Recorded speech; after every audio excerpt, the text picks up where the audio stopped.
दोस्तों साथियों, कई बड़ी हस्तियां ऐसी आईं जिन्होंने भारत में अपना ठिकाना बनाया। इसी सिलसिले को लेकर के ये आज का वीडियो है। संकट की घड़ी में सरहद पार कर भारत में बनाया ठिकाना।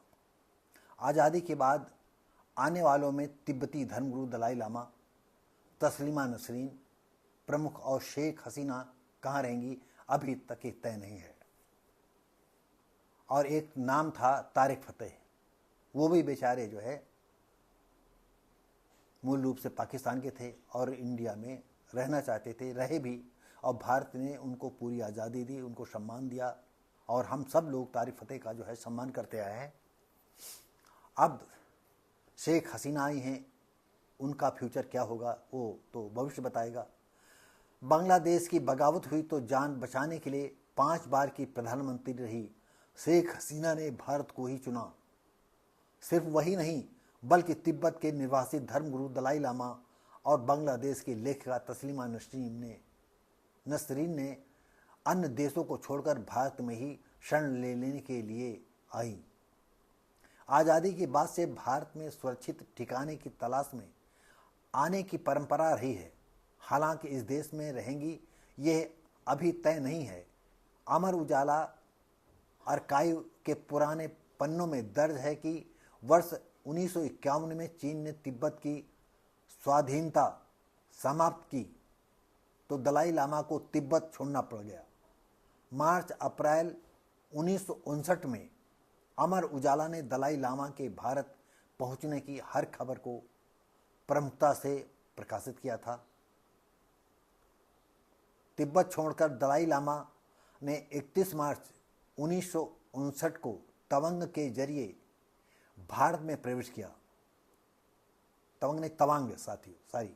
तवांग के जरिए भारत में प्रवेश किया। तेजपुर के रास्ते वो मंसूरी पहुंचे, जहां 100 कमरे वाले फेरलान पैलेस को उनके लिए तैयार किया गया था। देखिए भारत की महानता। तत्कालीन प्रधानमंत्री जवाहरलाल नेहरू के साथ उनकी मुलाकात 24 अप्रैल 1959 को हुई। दलाई लामा को स्विट्जरलैंड और थाईलैंड में शरण का प्रस्ताव था, लेकिन उन्होंने खुद को भारत में सुरक्षित मानते हुए धर्मशाला को चुना। तो दोस्तों, ये सच है कि भारत ने अपने पड़ोसी देशों पर कभी अटैक नहीं किया। और चीन तो आप जानते हो कि उसकी विस्तारवादी नीति है। और भारत सरकार से इस वीडियो के माध्यम से हम अनुरोध करेंगे, जिस तरह से दलाई लामा को जो है सम्मान दिया गया, वैसे ही तस्लीमा नसरीन को भी सम्मान दिया जाए और उनकी सुरक्षा, जो वो अंधेरे में रहती हैं, उनको उजाले में किया जाए। क्योंकि अभी पिछले दिनों हमने पढ़ा था कि डॉक्टरों ने ऐसी सर्जरी की तो वो अपंग हो गई, व्हील चेयर से चल रही हैं। उन्होंने अपना दर्द जो है लिखा था, उस दर्द को मैंने पढ़ा था और शायद हमने बांग्लादेश की लेखिका तस्लीमा नसरीन पर एक वीडियो बनाया था, मुझे याद नहीं आ रहा है, और हमने इस पर बहुत गहरा दुख व्यक्त किया था। और उन डॉक्टरों को जिन्होंने ऐसा किया था वो मानवता के द्रोही होंगे। जिस तरह से कभी कभी डिलीवरी के समय लड़की या औरत को या उसके घर वालों को डॉक्टर लोग ऐसा आईना दिखा देते हैं कि बगैर ऑपरेशन को कुछ नहीं होगा,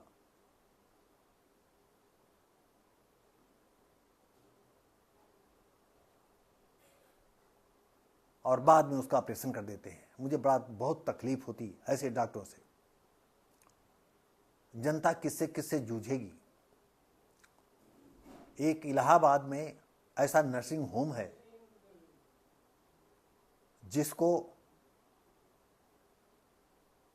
उत्तर प्रदेश सरकार ने या भारत सरकार ने जो है पुरस्कृत किया है मेजर ऑपरेशन के सिलसिले में।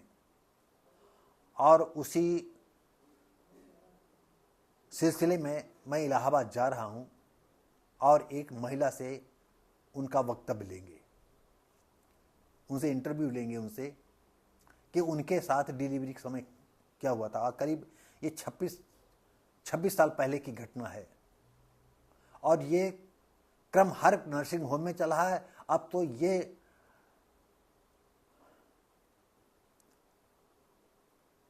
ये नशा या कहें या ये साजिश सरकारी अस्पतालों में आ गई है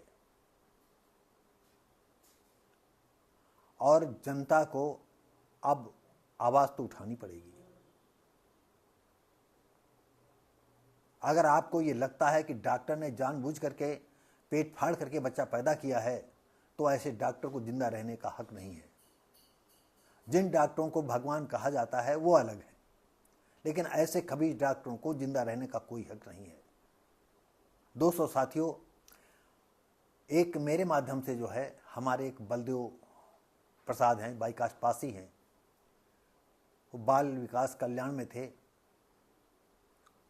वहां के बड़े बाबू थे, उनके बहू के साथ ऐसा हुआ। ऐन वक्त पर एक आशा बहू थी। अब आपको बता दें, हम आशा बहू पर इस समय सब पर तो नहीं, लेकिन कुछ ऐसी आशा बहुएं हैं कि शुरुआती दौर में जो पर्दे में आती हैं, 2-4-10 बार आते आते अस्पताल की ABCD सीख लेती हैं और अस्पताल में, सरकारी अस्पतालों में नर्सें हैं, डॉक्टर हैं, ये किसी न किसी नर्सिंग होम से इनका अटैचमेंट होता है और वो आशा बहुओं को कहती हैं कि वहाँ लेकर के जाइए, वहाँ आपको जो सरकार देती वो तो देगी, लेकिन इसके साथ आपको नर्सिंग होम में मिलेगा, बस लेकर के जाइए, आप चुप रहिएगा, डॉक्टर के हम यहाँ मिला दीजिए।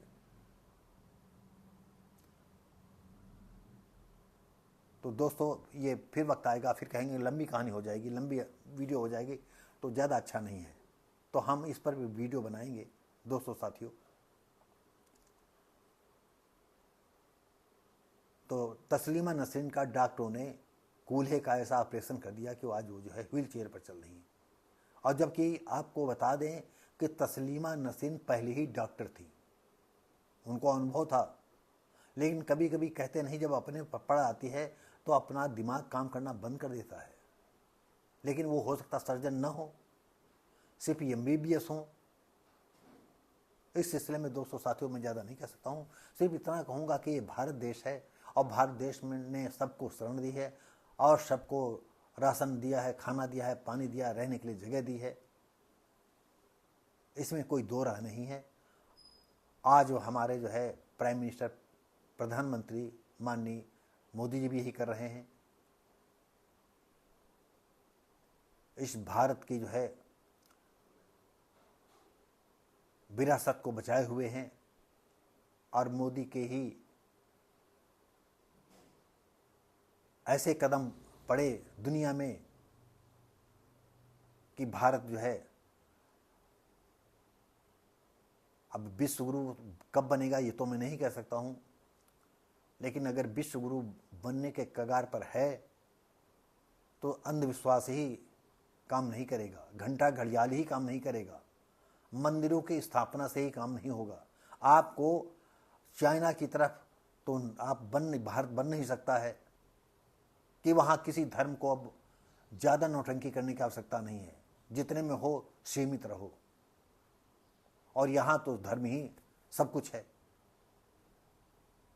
तो दोस्तों साथियों, शेख हसीना सकुशल भारत में रह रही हैं और भारत उनको पूरा मान दे रहा है, सम्मान दे रहा है। और हो सकता है कल आने वाले वक्त में शेख हसीना को जो है बांग्लादेश वापस जाना पड़े और पुनः उनको जो है प्रधानमंत्री की जगह फिर वो सीट उनको मिले। हमारी शुभकामनाएं शेख हसीना के लिए। और कट्टरपंथियों के लिए शेख हसीना से मैं पहले कहना चाहता हूं कि अगर बाय द वे आप दोबारा प्रधानमंत्री बनती हैं तो पूरी ताकत से भारत सरकार को मिला करके कट्टरपंथियों को जो है उनके 72 हुरों के पास अगर आप नहीं भिजवाएंगी तो आपको वो खुद सीधा यमलोक भेज देंगे। तो दोस्तों साथियों, वीडियो ज़्यादा बड़ा हो जाएगा, तो इसके साथ ही आपसे निवेदन है कि लाइक शेयर कमेंट करें, सब्सक्राइब करें, बेल आइकन जरूर दबाएं।